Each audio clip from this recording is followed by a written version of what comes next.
Né en 1908 à Chicago sous le nom de Momo Salvatore Giancana, il grandit dans un quartier italien très pauvre. Très jeune, il rejoint une bande appelée les 42 Gangs, connue pour sa violence. C'est là qu'il se fait remarquer par les grands du Chicago Outfit, notamment Paul Ricca et Tony Accardo.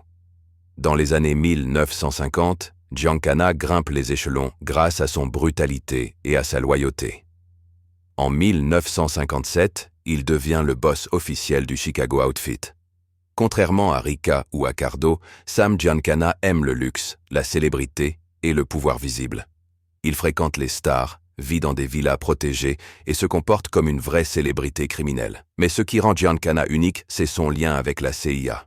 Au début des années 1960, le gouvernement américain cherche à éliminer Fidel Castro à Cuba. La CIA fait alors appel à la mafia et Giancana devient l'un des intermédiaires clés dans des projets secrets pour tenter d'assassiner Castro.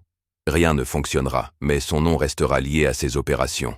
Il est aussi soupçonné d'avoir eu des liens indirects avec la famille Kennedy, notamment via des soutiens électoraux dans l'Illinois. Quand les relations politiques se détériorent, Giancana devient un danger vivant, car il sait trop de choses. En 1966, il est destitué par le Chicago Outfit et part vivre au Mexique. Plus tard, il est autorisé à revenir aux États-Unis. En 1975, juste avant de témoigner devant une commission du Sénat sur ses liens avec la CIA, Sam Giancana est retrouvé mort dans sa cuisine, abattu de plusieurs balles à l'arrière de la tête. Officiellement, son meurtre n'a jamais été résolu. Mais dans le monde de la mafia, le message était clair. Sam Giancana savait trop de choses pour rester en vie. Si tu aimes ce genre de vidéo, like, partage et abonne-toi.